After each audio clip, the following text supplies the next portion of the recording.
बार सब मेरे साथ मिलकर के गायत्री मंत्र बोलेंगे। ओम भूर्भुवः स्वः तत्सवितुर्वरेण्यं भर्गो देवस्य धीमहि धियो प्रचोदयात्।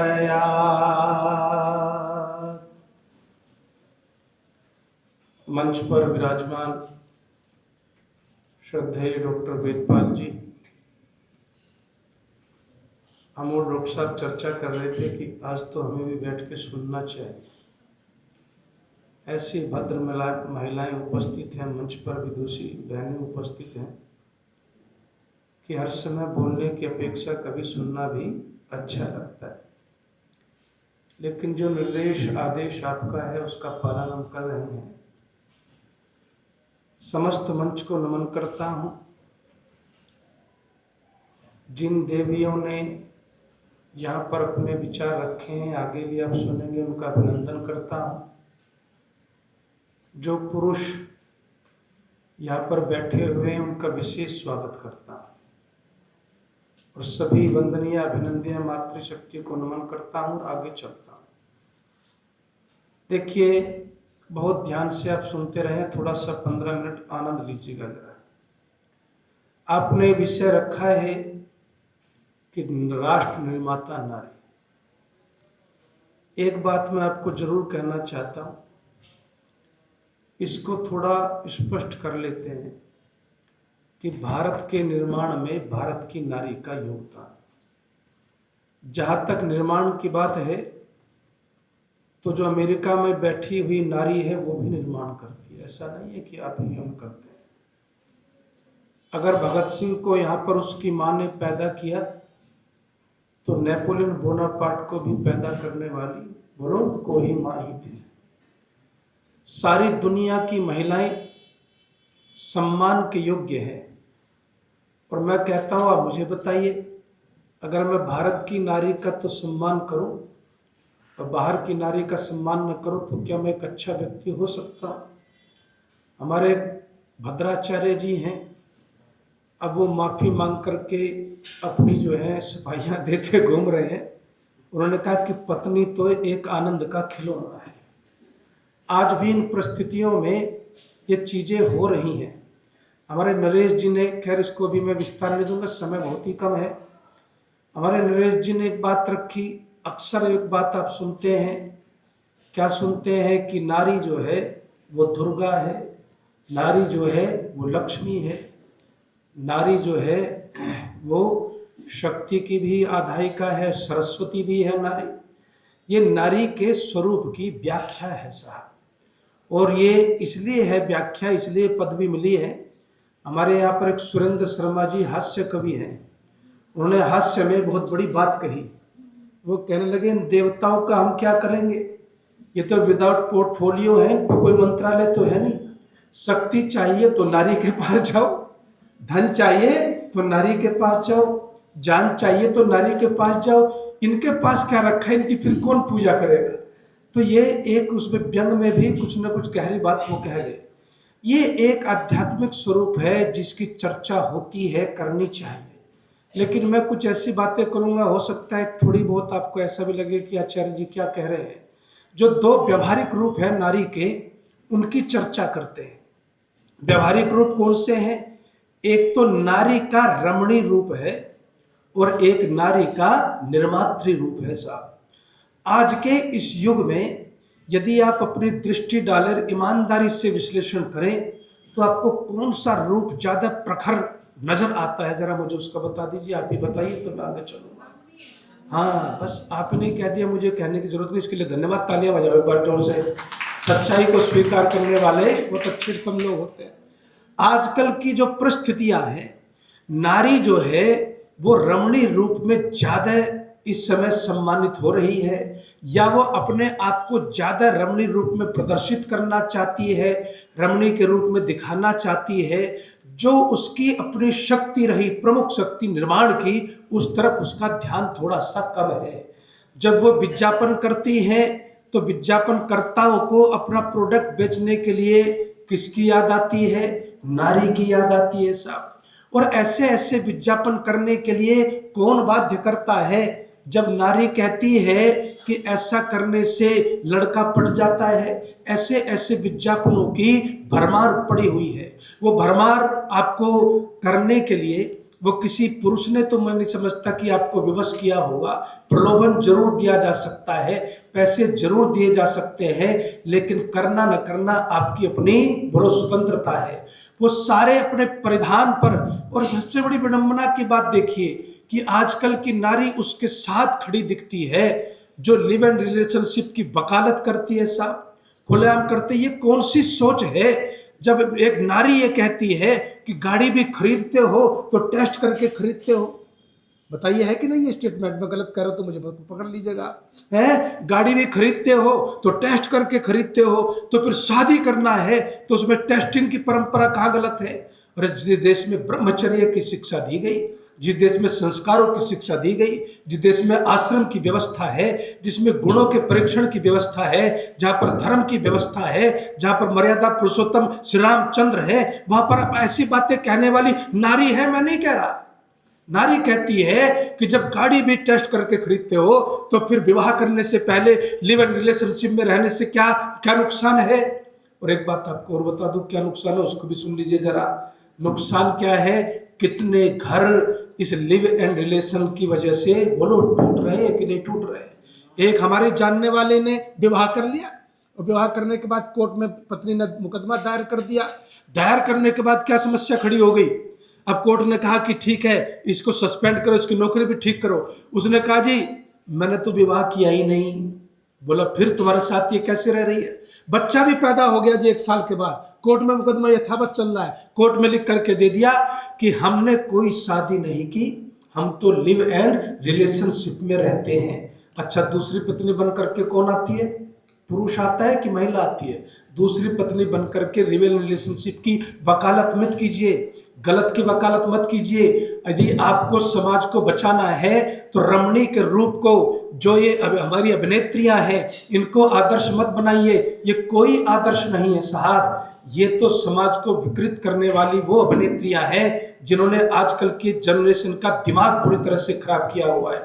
मुझे बड़ा दुख होता है जिस देश में रानी लक्ष्मीबाई है, जिस देश में अहिल्याबाई है, जिस देश में गार्गी है, वहां पर आपके जो है आदर्श जो है वो माधुरी दीक्षित कैसे बन जाती है? मैं ये कहता हूं कला अपनी जगह है, लेकिन कला का भी सम्मान कीजिए। लेकिन आपको समझना पड़ेगा वो कला जो हमारी संस्कृति को तार तार करती हो, उस कला की बजाय उस धारा का, उस संस्कृति का, उस संस्कारों का सम्मान करो जिससे राष्ट्र का निर्माण होता है। ध्यान रखना मेरे से, निर्माण की आपकी ताकत है और निर्माण को भूल जाएंगे। लेकिन निर्माण की ताकत में तो बड़ा कमाल हो रहा है आजकल। कितने लोग जाते हैं, क्योंकि हम समाज में रोज जाते हैं, रोज इन बीमारियों का सामना करते हैं कि कहते हैं जी बच्चा नहीं करना चाहती है हमारी बहू जो है। मैंने कहा भी क्यों नहीं? परिवार आगे बढ़ाने के लिए तो हमें शादी करके लाई है, परिवार को आगे उन्नत ले जाने के लिए, कुटुंब की वृद्धि के लिए शादी करके लाई है, फिर आप ऐसा काम क्यों नहीं करना चाहती? तो कहती है कि नहीं जी मैं भी बेबी नहीं चाहती हूँ, मैं बच्चा नहीं चाहती हूँ। देखिए एक बात समझना, मैं आपकी नौकरी के न खिलाफ कोई हो सकता है न मैं हूँ, लेकिन उसमें पुरुष भी उतने ही दोषी हैं। आजकल के माता पिता के पास सबसे बड़ी समस्या क्या है कि वो अपने बच्चों को समय देते नहीं और कई अच्छी जगह उनको लेकर के जाते नहीं साहब। और इसलिए फिर जब बाद में सिर पीटने से क्या होगा है? जब जो है समय निकल जाता है, चिड़िया चुग अब पछताए होत क्या, जब चिड़िया चुग गई खेत। बाद में वो बच्चे नियंत्रण से बाहर चले जाते हैं और फिर आप कहते हैं आजकल के बच्चे ऐसे, आजकल के बच्चे वैसे। तो मैं लोगों को समझाता हूं आजकल के बच्चों में कमी नहीं है, उनके निर्माण में कमी है, ये ध्यान रखना। बच्चे तो पहले शहर में, अच्छा भी बताओ ईमानदारी से, बच्चों में कहां से कमी है? पहले शहर में एक आदमी फर्स्ट डिवीजन से पास होता था तो पूरे शहर में मिठाई खिलाई जाती थी, फर्स्ट डिवीजन से पास हो गया। आजकल के आपके बच्चे कितने ब्रिलियंट हैं, आप उन्हें कहाँ दोष दे रहे हैं? दोष वहां है, मूल में सुधार करना पड़ेगा। बच्चे आपके कितने ब्रिलियंट हैं, कोई 98% ला रहा है। मैं एक बच्चे से मिला एमिटी स्कूल में, बोला जी थोड़ा 1 नंबर आधा नंबर कम रह गया। उनका कैसे, कितने किस एडमिशन नहीं मिला मुझे 1 नंबर की वजह से? मैंने सोचा 70-75 वाला होगा। बोला जी 98% नंबर है, लेकिन कॉलेज में कितनी प्रतियोगिता में, कितना कंपटीशन आपके बच्चे आजकल फाइट कर रहे हैं, लेकिन आपके पास सबसे बड़ी दिक्कत है, उनके लिए आपके पास समय नहीं है। आप काम करें या नौकरी करें या व्यापार करें, कुछ भी करें, लेकिन एक बात तय जानिए, आपको अपने बच्चों के लिए समय निकालना ही पड़ेगा। यदि आप इस झूठी उम्मीद में जीते हैं कि स्कूल वाले ही सब कुछ सिखा देंगे, अरे सबसे बड़ी विचित्र बात है कि स्कूल वालों पर इस सारा ठीकरा ठोक जो है छोड़ दिया है माता पिता ने। और अगर कोई 19-20 बात हो जाती है तो स्कूल वाले से लड़ने झगड़ने पहुंच जाते हैं, प्रिंसिपल से लड़ने पहुंच जाते हैं। मेरी आंखों देखी घटना है, एक स्कूल में 2 बच्चों में झगड़ा हो गया। ये अब तो हालत माता पिता के, झगड़ा हो गया और झगड़ा होने के बाद जो है अब प्रिंसिपल ने दोनों को बुला लिया। लंबी लंबी 1-1 करोड़ की गाड़ी में आए साहब, नामी ग्रामी स्कूल में पढ़ रहे थे, और उनको प्रिंसिपल ने समझाने का आरंभ किया कि भाई तुम्हारे बच्चे की ये गलती है, तुम्हारे बच्चे इसको संभालो, समझाओ। उसने उसको चाटा दिया, खींच के उसने उसको चाटा दिया। प्रिंसिपल को पुलिस और बुलानी पड़ी। बोले जब तुम्हारा ये हाल है तो फिर बच्चे क्या करेंगे साहब। इसीलिए अपने बच्चों के लिए वक्त निकालिए। आप स्वयं रील में चले जा रहे हैं, जैसे अभी बहुत अच्छा बोला कि आप स्वयं रील में खोए हुए हैं, तो फिर बच्चे कहाँ सीखने जाएंगे। एक मेरे इन शब्दों को याद रखना, बच्चों को सिखाया नहीं जाता, बच्चे सीख जाते हैं। झूठ बोलोगे तो कितनी भी कोशिश करना, झूठ बोलना सीखेंगे साहब। हवन करोगे तो हवन करना सीख जाएंगे। जो भी आप करेंगे छोटा बच्चा उसको सीख जाता है। और ये जो निर्माण की प्रक्रिया है ना, ये कोई नारा नहीं है कि माता निर्माता होती, नारा दे दिया जी बस हो गया सब काम। नारा नहीं है, तो प्रक्रिया है, ये साइंस है, ये विज्ञान है, और इस विज्ञान को आपको समझना पड़ेगा। देखिए संस्कृत में माँ को 2 हृदय कहते हैं। 2 हृदय का मतलब क्या होता है? 2 हृदयों वाली। 2 हृदयों वाली प्रत्येक वह स्त्री जो किसी संतान को जन्म देती है, उसके शरीर में, एक ही शरीर में 2-2 हृदय धड़क रहे होते हैं, एक उसका अपना, एक उसकी संतान का। देखिए जैसे बड़ी टंकी के साथ छोटी टंकी जो है ना वो कनेक्ट होती है। मुझे संयोजक जी का भी डर लगा हुआ है, वो छोटी टंकी के साथ बड़ी टंकी जो कनेक्ट होती है ना, तो जो पानी बड़ी टंकी में होगा, वैज्ञानिक बात कह रहा हूँ आपको, निर्माण कैसे होता है, जो पानी बड़ी टंकी में होगा वही छोटी टंकी में आएगा कि नहीं आएगा। वैसे ही गुण होंगे, वैसा ही पानी होगा, कोई अंतर नहीं होगा। ठीक इसी तरह से ऋषि कहते हैं, जब माँ बच्चे को जन्म देने वाली होती है, वो जो देखती है अकेली नहीं। आप अगर साइंस को पढ़ेंगे थोड़ा सा, 2 महीने सबसे पहले जो बच्चा है ना वो सुनना शुरू करता है। 2 महीने पहले दुनिया में आने से, मैं भी एक रिसर्च पढ़ रहा था, 2 महीने पहले बच्चा सुनना शुरू कर देता है। आप सोचिए 2 महीने पहले वो सुन रहा है, जो आप गुनगुना रहे हैं, जो आप गा रहे हैं, जो देख रहे हैं, जो कर रहे हैं, उसका प्रभाव सूक्ष्म इंद्रियों से वो ग्रहण कर रहा है, सुनना शुरू कर देता है। तो हम उसकी कोई चिंता ही नहीं करते। तो इसलिए आपके मन में ऋषि क्या कहते हैं, महर्षिदांत को पढ़िए, सीमंतोलन संस्कार में क्या लिखते हैं कि तुम अगर क्रोध करोगे तो क्रोध की लहर बड़े हृदय से छोटे हृदय में ट्रांसफर हो जाएगी। इसलिए बच्चे, आप क्रोधी होते जा रहे हैं तो वो बच्चे, निर्माण कोई ऐसा नहीं है कि मकान बनाना चिनाई कर देनी है साहब। निर्माण का मतलब यह है कि आपका चरित्र बनेगा तो आपकी संतान का चरित्र बनेगा। पहले आपको बहुत कठोर तपस्या करनी पड़ती है, उस तपस्या से कहीं जा करके तब निर्माण होता है, वैसे निर्माण नहीं होता। उस तपस्या में कहा, आप जो खाएंगे उसका प्रभाव पड़ेगा, आप जो सोचेंगे उसका प्रभाव पड़ेगा, आप जो सुनेंगे उसका प्रभाव पड़ेगा, आप जो देखेंगे उसका प्रभाव पड़ेगा, और उससे प्रभाव पूरा पड़ता है, इसमें कोई संदेह नहीं। एक छोटी सी घटना सुनाता हूँ, बस बैठ जाऊंगा अपने स्थान पर। देखिए मैं बहुत दिनों बाद एक ऐसी शादी में गया जिसमें केवल निमंत्रण था। निमंत्रण क्या था कि प्लेट उठाएंगे, मैं भी मन में सोच के गया, जल्दी से खाना खाएंगे, संस्कार का आज कोई झंझट नहीं है। संस्कार कराने में रात भर जागना पड़ता है, लोग अपना नाश्ते कूदते रहते हैं, हम एक तरफ सुकड़े हुए बैठे रहते हैं। तो मैंने कहा जल्दी से खाएंगे, हम भी उनसे मिलेंगे और वापिस अपने घर आएंगे। अभी जाकर के मैंने प्लेट उठाई थी तो 2 पति पत्नी आ गए और आकर के उन्होंने कहा कि भाई आप जो है आचार्य जी आशीर्वाद दो। मैंने कहा जी ऐसे रहो, साथ साथ रहो, सुखी रहो, सौभाग्य हो, ये दुनिया भर की बातें कही। तो बोले कि नहीं, विशेष आशीर्वाद हमारे बेटे को दो। बेटा तो कोई दिख नहीं रहा। तो कहने लगे कि ओहो फिर भाग गया जी। ऐसा करो आचार्य जी आप खड़े रहना, हम बच्चे को लेकर के आते हैं। मैंने कहा जी ठीक है। मैंने भी प्लेट रख दी। मैंने कहा पहले आशीर्वाद वाला एपिसोड पूरा हो जाए, बाद में देखेंगे खाना पीना। थोड़ी देर में वो आते हैं, बच्चे बच्चे को लेकर के आते हैं। बेटा पसीने से लथपथ है साहब। जब पसीने से लथपथ है तो मैंने कहा बेटा आयुष्मान हो, बुद्धिमान हो, ऐसा बनो, विद्वान बनो, माता पिता की आज्ञाकारी बनो। तो कहने लगे नहीं आचार्य जी विशेष आशीर्वाद दो। तो मैंने कहा फिर खुल के बात बताओ, बात क्या है। कहने लगे आचार्य जी बात सच्ची तो ये है कि इसका वो हाल है, बेगानों की शादी में अब्दुल्ला दीवाना। डीजे बजता है तो रोके रुकता ही नहीं है, डांस ही डांस करते चला जाता है। ढोल बजता है तो रोके रुकता ही नहीं है, डांस ही डांस करके चला जाता है। अभी इसको पकड़ के लाया था, भाग गया, फिर से इसको डीजे के सामने से पकड़ के लाया हूं। इसको तो बस नाचते हुए रुकता नहीं है। तो मैंने यूं ही मजाक में पूछ लिया, बहन जी जब ये पैदा होने वाला था 7वें 8वें महीने में, तब आपकी क्या दिनचर्या थी। तो वो कहने लगे कि बहन जी क्या बताएगी जी, मैं बताऊंगा। मैंने कहा जी चलो आप बता दो। कहने लगे जिस दिन ये पैदा हुआ ना उस दिन करिश्मा हुआ। मैंने कहा क्या करिश्मा हुआ। कि 2-2.5 महीने से जी टीवी पर एक डांस का रियलिटी शो चल रहा था आचार्य जी, और जिस दिन ये पैदा हुआ उस दिन उसका ग्रैंड फिनाले था। तो मैंने इसको कहा थक जाएगी, रेस्ट कर ले, विश्राम कर ले। तो कहने लगे कि नहीं नहीं नहीं नहीं, अच्छा ग्रैंड फिनाले छोड़ दूं, जो है 2 महीने से देख रही हूँ, फिनाले देख करके सोऊंगी।